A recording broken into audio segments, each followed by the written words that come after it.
Hey guys, it's the 29th of November today, and funnily enough, I'm out foraging again, but this time I've got a chef with me. So introducing Alex Goulding, who is the new head chef at what's the venue? It's the Plough Inn at Kelmscott in the Cotswolds. Oh, okay. And yeah, beautiful part of the world. yeah, you're looking forward to taking over there. Can't wait, and cooking lots of mushrooms. What sort of food do you do? So type of food, we're going to be doing like emphasis on high quality proteins, cooking over fire, coal, barbecues, and hopefully lots of wild food as well. And obviously, of course, mushrooms when the season's right. French influence, Italian influence, you name it, it'll be on the menu some way or another. I'm looking forward to coming down for some food then. Absolutely. And you're a keen forager as well. Absolutely, Alex, yeah. Thanks to you, actually. Oh, really? Thanks to your videos.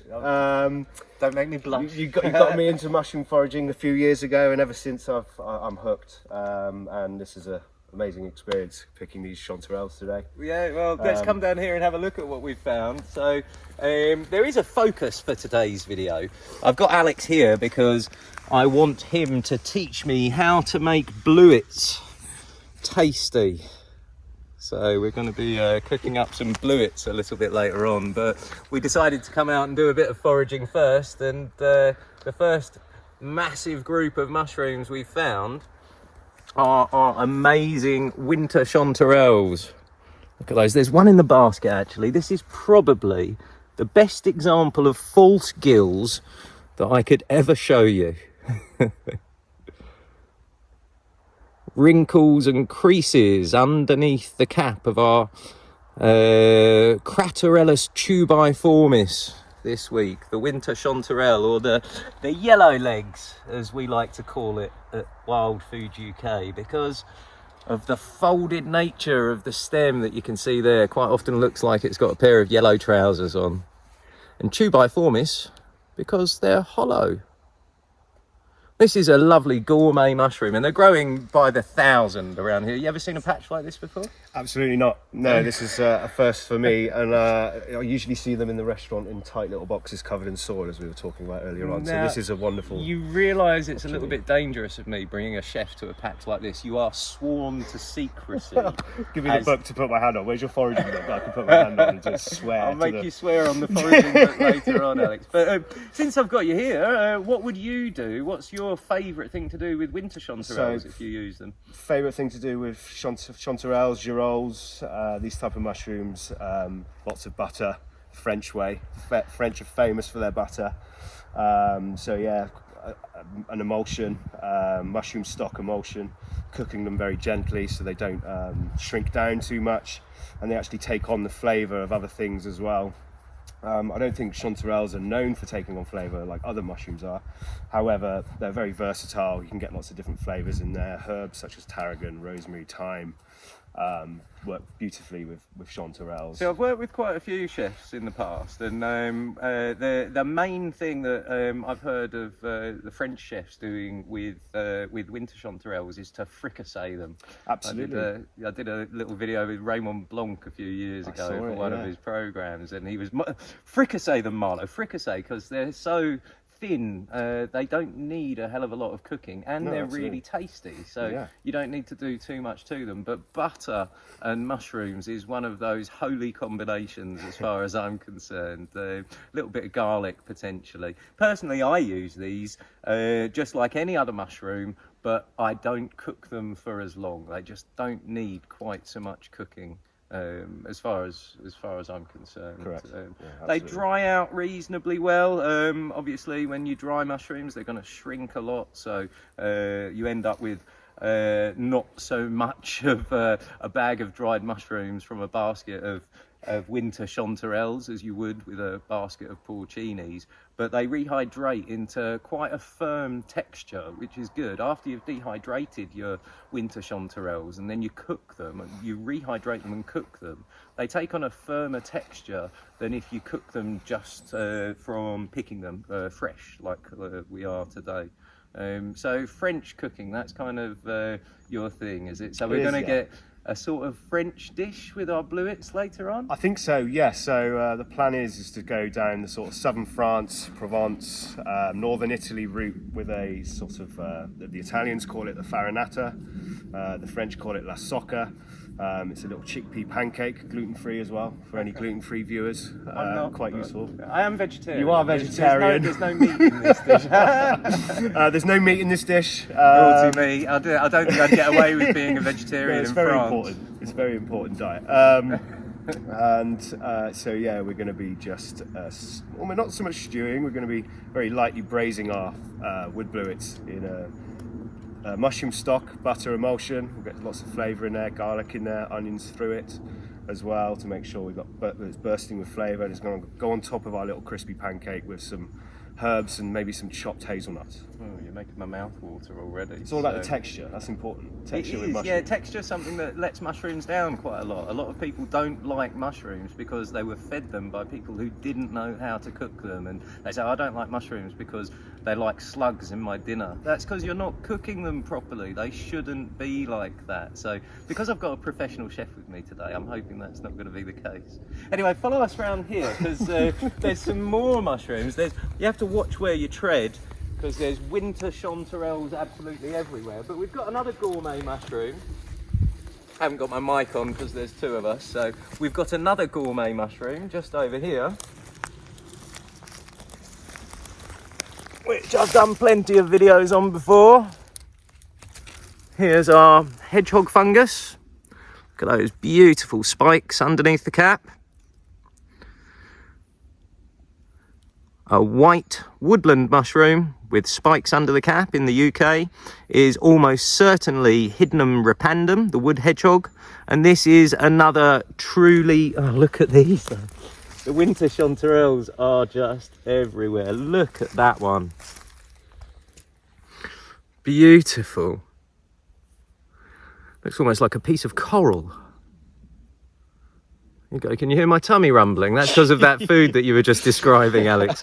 There you are. Look at that. So what would you do with the wood hedgehog? What's a good thing to do with these after you've scraped off the spikes? Exactly, yeah. So the spikes come off in your food if you don't take them off, and it can make your food look a bit unappetizing. I certainly wouldn't be cooking hedgehogs with winter chanterelles in the same pot. If I were, I'd probably put them in a little bit earlier in terms of like maybe you're frying your mushrooms like you do for your breakfast mushroom, butter mushrooms, things like that. Just fry them nice. They've got an incredible texture. They retain it as well through cooking, whether you're braising them, frying them. They're quite versatile as well. They've got a different flavour, haven't they? So are there any different like herb or spice pairings that you'd put with hedgehogs to other mushrooms? I don't tend to cook with spices very often. Obviously very like classical trained in terms of spices, so I don't use a lot. I'd certainly use them for like a nice vibrant risottos, put them through risottos, maybe a mushroom, like mentioned, fricassee. Mushroom fricassee with those are wonderful as well, very meaty. You could even replace meat in some dishes with this mushroom, and I think a lot of people do so because of its texture. I do, yeah, absolutely. There you go. They stay firm. That's one of the best things about the hedgehogs. They've got a lovely flavour. It's a deeper mushroomy flavour with a sort of nutty and sweeter side, but their best thing is that they stay firm. So if you want something chunky and almost meaty in a vegetarian risotto or something like that, then these are a great mushroom to use. And both of these mushrooms are extremely common throughout the UK, so these are definitely ones that you should all have a keen eye out for whilst you're walking around the woodlands on the cold days in November and December. The hedgehogs won't really go into December, but the winter chanterelles will go into December and sometimes even January, or possibly, I have found one or two in February before in my time. Anyway, a good little start, but it's bluets we're going to focus on, so should we go and find some of those as well? Let's do it. Yeah, good. Right.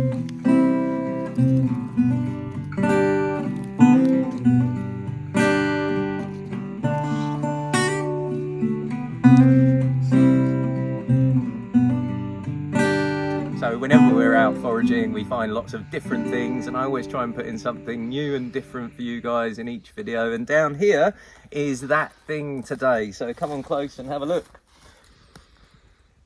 There we are, Attila. We have some sulphur tufts. These are not unusual. There's our sulphury yellow mushroom with a slight olivaceous green tinge to the gills. These are toxic, and I have done a video on those before, but I've never done a video on this. Our amazing jelly tooth fungus. A lovely saprotrophic mushroom, which has spikes under the cap. I'll show you that in just a second. So this is not a hydnum like our wood hedgehog. This is a pseudohydnum, and this is Pseudohydnum gelatinosum, I believe. Is that correct, Attila? It is. And again, I don't know why I'm doing this video, because this is the mushroom that got Attila excited today. Forget about the winter chanterelles and the hedgehogs. This is what Attila loves to see. And I'll show you those. Oh, well, there's a big one down here. I don't know if I ever remember finding them quite this dark in colour before, Attila. What about you? Only in Scotland. Okay. When the weather is really cold, they often turn darker. But yeah, only found them this dark in Scotland. Okay. Never in England. Well, look at those teeth. So Pseudohydnum. And there is the cap of quite a dark one. Almost like jelly ear. Absolutely. And you tell me that these are edible. Well, it depends on where you learn foraging. Okay. So in some cultures, they believe it's edible and they use it to make some special sweets. Have you ever eaten these? Yes, covered in dark chocolate, and before that act, it was soaked up some sort of sugary syrup, Oh, okay. So a bit like a what Jaffa cake. Okay, a bit like what I do with wood ears then. So I'll soak them in a sort of sherry chocolate sauce and then coat them in chocolate, and you've got a mushroomy, boozy chocolate sweet. Is that the same sort of thing? As Yeah, you do with same method, because quite similar texture. So it? Not one I'm going to be trying today, but I'll bear that in mind. Anyway, Pseudohydnum gelatinosum. Is it exclusive to coniferous trees, Attila?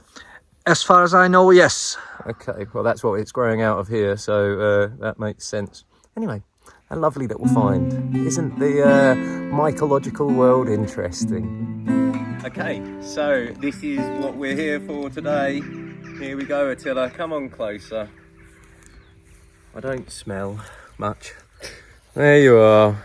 That is what we are after today. This is what I consider to be a perfect wood bluet, because at this stage they're still quite firm. When they get a lot bigger, the caps are quite thin flesh-wise, and there's not a hell of a lot to them. But at this stage, you've got a young, lovely, firm and beautiful coloured mushroom, which I call a wood bluet, but Alex would almost definitely call a pied bleu. Is that correct? Absolutely. Yeah. And I think the reason for this is it actually just sounds better on menus. Oh man, See, that's what I say to everyone. Yeah, so- Does it make them sound a bit more expensive as well, Chef? Definitely, for sure. But like it goes across like the whole mushroom kingdom with names of things like you've got your porcini, cep, penny bun. If you put penny bun on the menu, people are less likely to understand what it means. Right. So people will know what a mushroom is just through its culinary description or its fancy name. Me personally, I learnt porcini first, then cep, then penny bun. This is something that we're trying to change at Wild Food UK. We have fantastic British names for all of these mushrooms, and in restaurants in the UK, that's what you should use. No, I'd agree, absolutely. But it might not sell as much though. It might not sell as much. They'd still taste the same, that's for sure. So is that the sort of wood blue or pied bleu that you would be hoping to buy? Stunning, yeah. That is like prime example, isn't it? Like you It's don't even get that quality in the markets, do you? So it's a pretty good one. I tend to find actually the ones that you buy in the shops, they tend to have a much fatter stem because they've been cultivated to have a very fat stem and quite a small cap. Okay. Whereas this is, like I said, pretty much a perfect example of a wood bluet that you'd find in the wild in the UK. So we've got our pied bleu. We've got, come on down here, have a look at this. We've got hundreds of babies starting here and going round in a ring that's probably, I don't know, 20, 30 feet in diameter. Not sure what you can see down there, Attila. It's one hidden, I think. Oh, there you go. Very well See? hidden. Let's turn it over. Oh, wow. Oh my goodness. Sorry, I have eyes for these. There we are, another perfect one. So we're going to pick some of these and then we're going to take them home and we're going to cook up a Bluet storm. Are you ready for that, Alex? Can't wait. Good stuff. Let's do some picking then.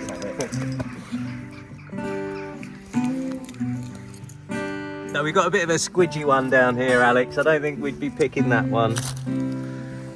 When they're squidgy on the top, it either means that they're incredibly waterlogged or they've got a fair bit of maggot damage. So you can always press the top of a mushroom just to see what it's like before you pick it. But I think, here we go, cheesy photo time. We've got a basket of beautiful mushrooms here. We've got some bluets, we've got some hedgehogs, and we've got some winter chanterelles, and we've got a chef to cook them. Happy days. Do you mind cooking these up for me now? Absolutely not. Let's do it. Hey, let's go. So, what were you saying about texture? Oh, right, okay, so mushrooms, it's very important to obviously think about balance of flavour when you're using mushrooms in a dish.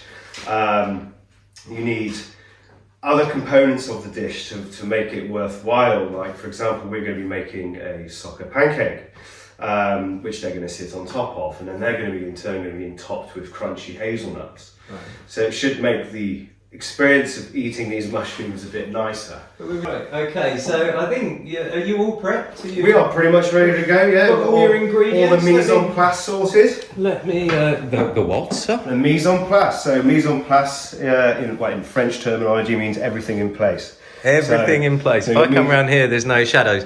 So the first thing we've got in place is a bowl full of amazing fresh bluets. And then we've got a bowl full of gram flour and some water. And then, not particularly complicated ingredients, people. We've got some garlic, some salt and pepper, some finely chopped rosemary, and some onion, and what else have we got over here? Some parsley. A little bit of parsley. Just to finish off. And that's it for this More or dish? less. So yeah, it's very simple, which I like. Simple cookery is something you can't really hide behind. There's no fancy techniques here. I'm not trying to show off. I'm not massaging my ego. It's all about the ingredients. It's all about just cooking nice, simple food to enjoy by everybody. And this is simple enough, not just for chefs to cook, but for everyone at home to cook as well. The key to doing something like this is that you don't overcomplicate it, because then people might be scared to do it when it's super simple. But you are just putting your cooking skills on the line here. If you're doing simple, then simple has to be good. Absolutely. I'm just going to put the camera down over here again. And if you wouldn't mind, Alex, talk us through what you're about to do. Right, I'll get you a glass of wine though, so no one cooks in this house without a glass of wine in their hand. So the first job I want to do is actually I am going to make my pancake. Pancake, it's actually, as I've said before, it's actually called farinata in Genoa in Italy. It's a staple of Genoa. Thank you ever so much, Marlo. To your health, sir. Cheers. Cheers to the wood bluets. Beautiful. So yeah, in Genoa they'll have a farinata. They'll top it with whitebait. Actually, a very classic Genoan dish is farinata with crispy whitebait on the top of it. Wow. In France, in like Nice, it's very popular. They have whole restaurants dedicated to la soca. Mm-hmm. And they'll actually just eat it crispy with some dips or maybe tapenade. They'll actually just eat it on its own. It's delicious enough to eat on its own. Mm-hmm. And that's why we're using chickpea flour. It's very delicious and nutty, and it's got lots of texture to it. I love chickpea flour. It makes wonderful pasta as well. Mm-hmm. I've never made pasta. I would really recommend. You needed like 00 flour for your pasta. Not always, yeah, obviously, because it's finer. It works better for pasta. So gram flour is nice and fine. Like yeah, absolutely. So I used to run cookery classes, and I had a lady come into the cookery class, and she's saying, "I can't do this pasta class with gluten flour. So okay, so I've got two choices. We use rice flour or we use gram flour, which I had everywhere in the kitchen. And we decided to use the same recipe as the 00 flour. We used chickpea flour and it came out just as good. Wow, that's interesting. It's really, really delicious. Good to know. Alright, so I'm just going to mix this flour with a bit of water, and all we want is just a double cream consistency. It is quite thirsty, this flour actually. It can take quite a lot of water. Let's have a close look. See, these chefs, they don't bother with weighing ingredients apparently. They just do it all by eye and experience. Yeah, so I've made these quite a lot. Usually I'll just stick it in a food processor. But what we're actually just looking for is a very basic, like double cream consistency. You see how it's still getting thicker and thicker as I pour more water in it, and it's just taking more and more and more. So this is probably all going to go in, but I'm just going to add it gradually in case I add too much. Don't worry, we can forage more water quite easily. So it's getting quite close to the consistency we're looking for. I'm going to put the rest of the water in. I may even add a bit more to this as well. I think we're almost there. I think a touch more water will do the trick. So we're looking for a sort of double cream consistency. Yeah, absolutely. It's quite simple. Everyone's seen double cream. Yeah, but you get double cream from the local farm shop and it seems to be much thicker than the double cream I get from Sainsbury's. Yeah. Okay, so in that case, we'll go single cream consistency. Single Jersey cream. I think the way to do it is lift the whisk up and see how much it sticks to it. That's the sort of... But that's perfect, you know? It's not too thick, it's not too wet. It's almost like a Yorkie batter. Right. And what I'm going to do now is actually I'm just going to whisk in this rosemary. Okay, and that's going to flavour our pancake. I've already added salt to this as well. And literally that's it, honestly. That's the pancake batter done. I'm going to add a touch more salt because I think it's probably going to need a little bit more. Like that. Bit of pepper. This is where your peppery deletes would have come in handy. Oh, I've eaten them all. Hated them all, I've eaten them all, I'm afraid. Too good to hold on to. There we go. That's literally our pancake mix. Super. And while that just sort of rests, we'll just now think about cooking our mushrooms. But I would recommend you can cook these ahead of time. So that's probably what I'm going to be doing now. I'm going to cook all my pancakes so they're ready to go. When our mushrooms are ready, we just put the dish together. It's as simple as that. And this isn't a batter you want to put in the fridge for half an hour before you use it? No, not really. So there's no gluten in gram flour, so we don't want to work. There's no gluten there that we're waiting to rest. Like, it is just as simple as that. You can fry these straight away, and they work beautifully. The key is just getting lots of colour on them. Colour obviously means flavour, and that's called the Maillard effect. And the Maillard effect gives you flavour to whatever you're cooking, whether it's bread, which is the crust, and when you make a fat juicy steak, when you cook a fat juicy steak, you want that beautiful caramelisation on the top of it. Same with a crispy bit of fish. Mm-hmm. However, we don't want to do that with these. So we've got a nice smoking pan. You need your heat to get that Maillard effect. You see, that's the sound you're looking for. Nice high-pitched sizzle. We know it's getting colour with that sound, and then back onto the heat. When you add something into a steaming hot pan, smoking hot pan, you're obviously going to drop the temperature of the pan, so you can put it straight back on heat afterwards. It's not going to catch fire or anything, especially on these hobs. You don't have to worry about that too much. What we want, there's only one there. Get a bit of oil in the pan again, and do some more. Let's have a quick look at that in the pan though. Hold on a second. This is our farinata. Or a soccer. Oh, sorry. Right, you describe that. It looks to me like a small pancake that should be covered in lemon and sugar. Yeah, you'd think that, but no, it's rosemary studded farinata or la socca, depending on where you're from. As I mentioned earlier on, they're popular in Genoa, northern Italy, and they're very popular in Nice, southern France, in Provence. It's a very classic dish in Provence. They're obviously right next door to each other, so they often share cuisines. Right, so what's going on here? In with the onions first. Yeah, in the onions first. We're going to get those, getting those started first. Put the garlic in now. If it was obviously hotter, it would probably burn. I'm just going to sweat those off very gently. We don't want any colour on the onions because they'll turn them bitter. So we just want them to be really nice and soft. And the arga is perfect for slowly. Yeah, exactly. So we are just we're just softening our onions there in the butter. What that's going to do is the sugars in the onions are going to slowly caramelise, as opposed to when you're just putting loads of colour on them, they'll go bitter. It makes a big difference cooking onions slowly. 100%. You want the flavours to develop naturally. Something as simple as cooking onions correctly can affect your dish massively. Really? Yeah, Like, it does. yeah, so like how previous mentors have explained it to me, it's like you're building a house, you start with the foundations. Your foundations are onions and garlic for most sauces. So as long as you cook those correctly, the rest of the end product will be what you're looking for. If you don't soften your onions correctly, whether you're making a jus or fricassee or something like that, you need to soften them properly.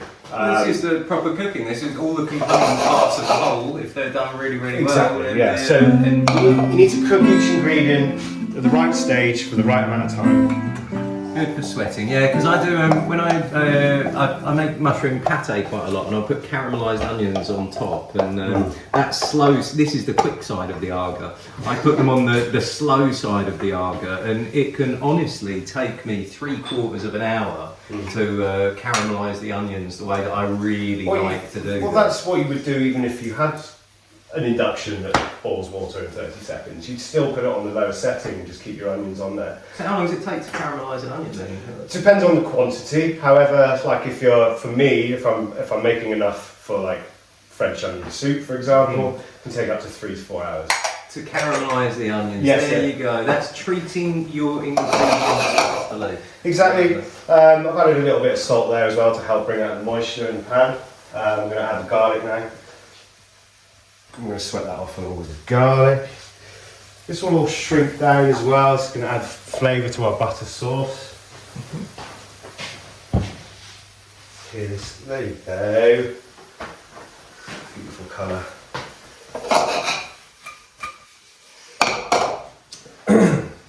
So yeah, the key thing is, especially with onions, is slow. It's the sugars inside them that caramelise, not the onion itself. Right, so these are getting pretty close now. We're getting pretty close to adding our mushrooms. But I'm going to still take these even further. I want them to be really nice and soft. I should be able to crush them between my finger and thumb. Yeah, so large quantity of mushrooms. You don't want to add these to the pan straight away. You probably should cook them in batches. As they shrink, add more mushrooms and then start cooking them all together. If you had a larger pan, it wouldn't be an issue, but if you have small pans like these ones, just do it in batches.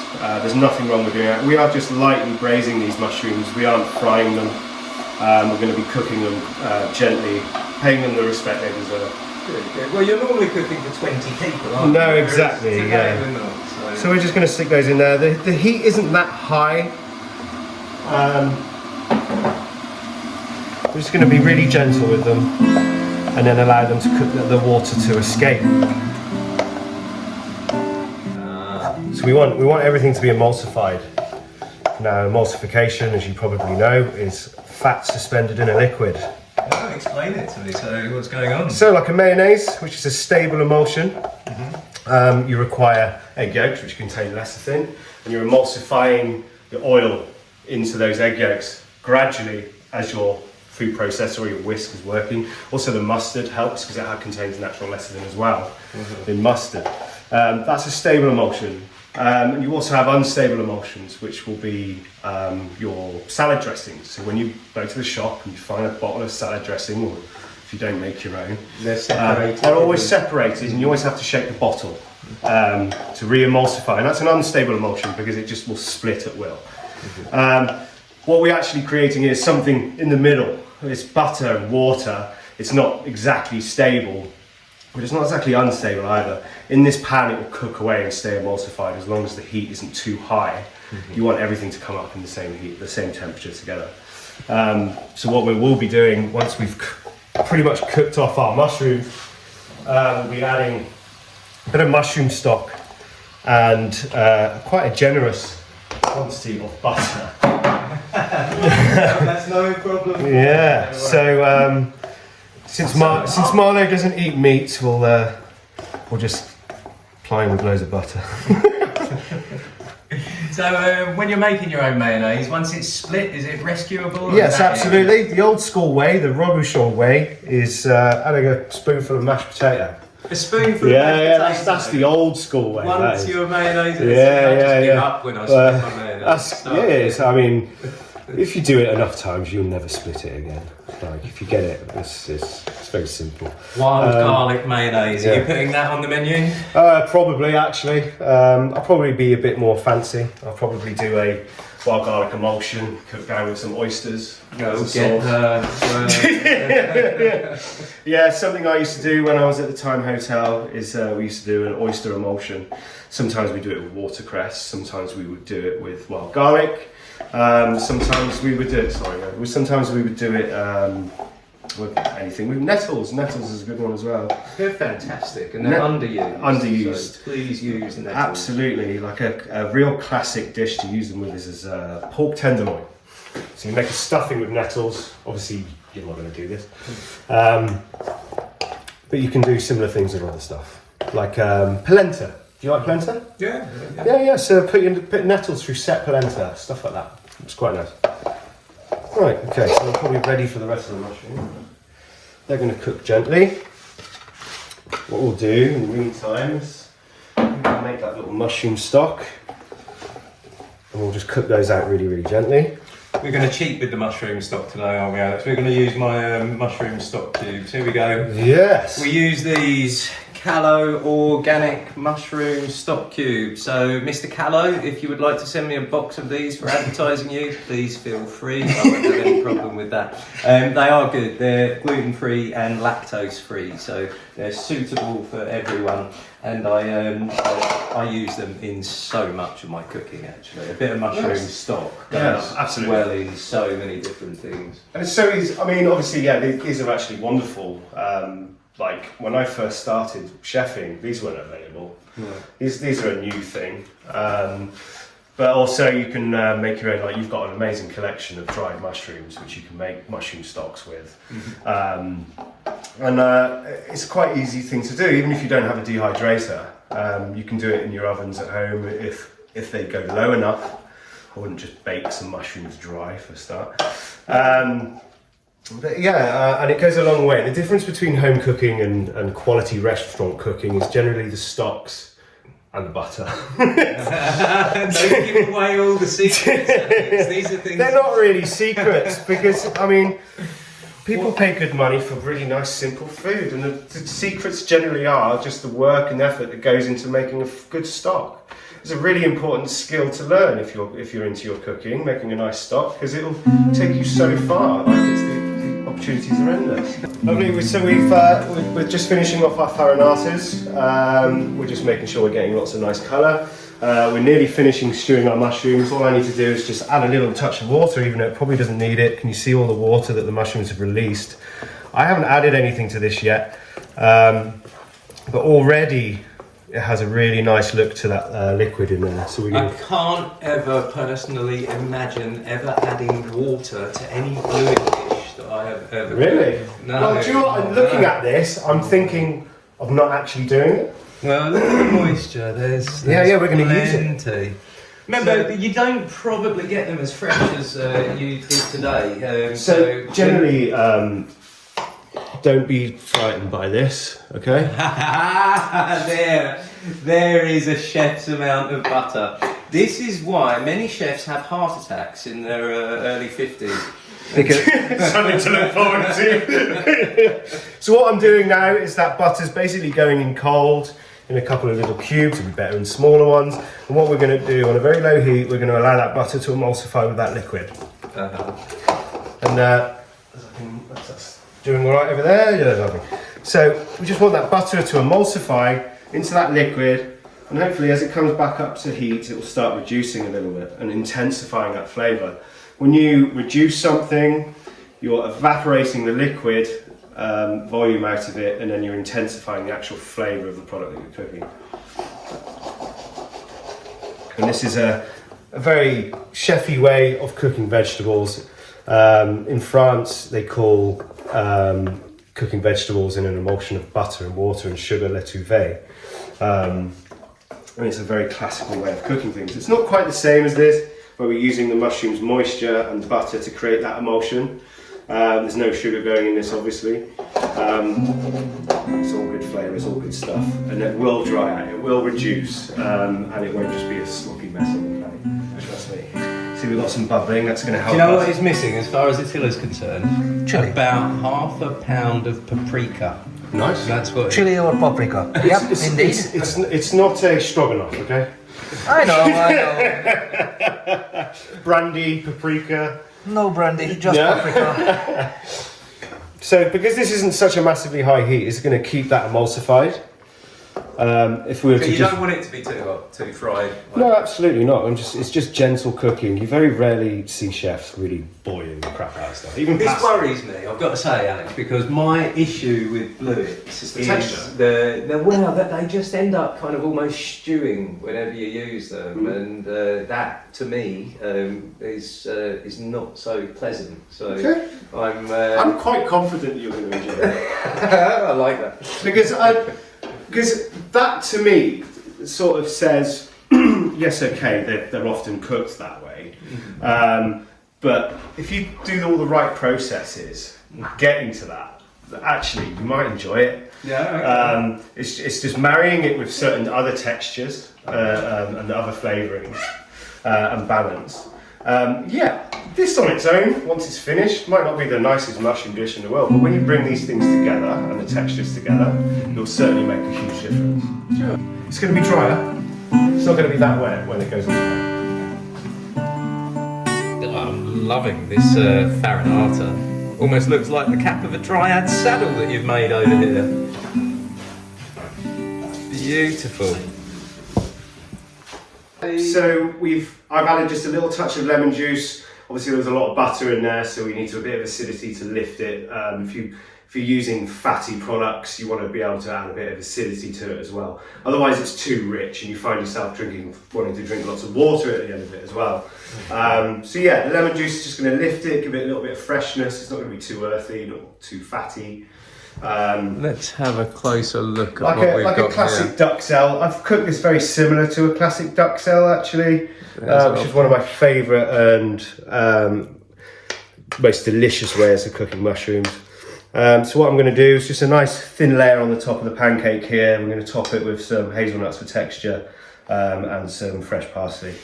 I'm not going to add a whole lump of these mushrooms because I think if I added too many, I think you'll start to recoil because you don't like the whole stewed mushroom thing. So a nice. Make this how you would normally make This it. is how I would normally do it. You don't want too much on there because otherwise you're going to have too much of one texture. Just spread it out nicely. Traditionally, you wouldn't do farinata with mushrooms like this, but I think they go wonderfully together. Breaking with tradition. That's Just simple. how you start new traditions. Right, that's enough of those through.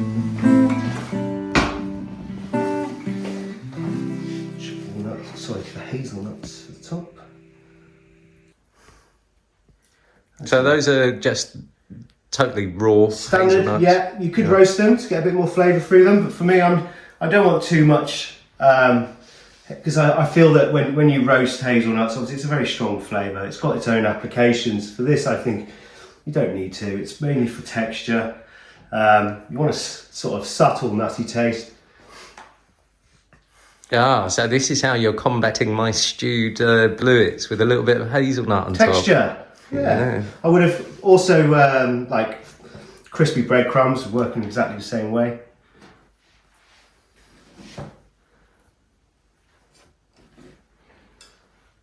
Nice and rustic. Bit of parsley over the top. Nothing too crazy. But you could wrap this up like a taco and eat it like a sandwich. But there you go, it's as simple as that. Nice bit of olive oil would finish it off nicely. But I think that's... You happy with that, Chef? I'm pretty happy with that, yeah. You ready for me to taste it? Absolutely. I'm looking forward to it. Let's do that. Crack on. Okay, right, here you are everyone. This is the finished product. We have a farinata topped with wood bluet, sort of duxelle. How would you describe this, Alex? Duxelle or a braise. A braised wood bluet and onion sauce with hazelnuts on top to give us a little bit of texture. And now, for the key moment. Does he like stewed bluets? Let's have a taste. Oh, my opinions on wood bluet's going to change. Should do. Quite right. Oh, the pancake's really light. And the bluet, I'm not getting that stewed flavour. There's a weird stewed flavour that comes with the stewed texture with bluets, but I'm not getting that right there. And then there's the hazelnuts to add a little bit of crunch and a little bit of texture. I think you've done quite well, sir. I think I'll happily come and eat at your restaurant. Rachel, though, you are the one that decides where we go to eat. Can we go and eat at Alex's? Yeah. Is this nice? Oh my goodness, yeah. Yeah. And in layman's terms, it's just delicious. Delicious. Pleased with that. Delicious is a good word. Attila, from behind the camera, what do you think of our wood bluet dish? Pass me the address of your restaurant, please. Yeah, absolutely lovely. This is a winner. The pancake is really light. The bluets, I'm not getting that stewed flavour. I don't know how you've managed to stop that stewed flavour coming through.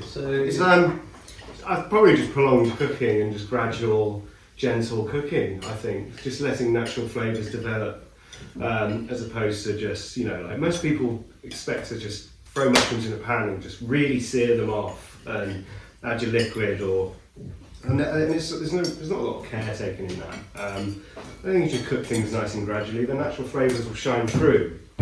That's the only thing I can explain with that, because I've never experienced that before. I think the crispiness of pancakes really helping. I think that's one of the things that's really making this a more pleasant dish in my mouth. I'm not getting that sluggy kind of flavour or sluggy kind of texture. And the pancake's certainly helping with that. I'm not even noticing really the crunch of the hazelnuts, but they're just doing something to make it a little bit nicer. They're adding That's why I didn't want to roast them. They are a bit overpowering when they're roasted. They're I love hazelnuts as well, I've got to say. But anyway, there you go. Wood bluet duxelle-ish on farinata pancakes. It's a winner, everyone. I suggest you go out and try that for yourselves. And where is it you work again? The Plough Inn at Kelmscott. There you go. Or you can go to the Plough Inn at Kelmscott and you can probably taste something like this for yourself. Enjoy it. And if you want to find out more about how to cook mushrooms, go to our website. We've got loads of recipes at wildfooduk.com. Hold on. Attila, you seem to have finished before everyone else. Did you like that? What do you think? Hold on. Oh no! Rachel has won the race. My goodness. Was that good? Mm-hmm. Not as good as how I cook them though, surely. I think by default you have to say Of course. correct, Marlo. Alex, I consider myself a good cook. I know the difference between a good cook and a good chef. So thank you very much for today. Thank you for having me so much. It's been an honour.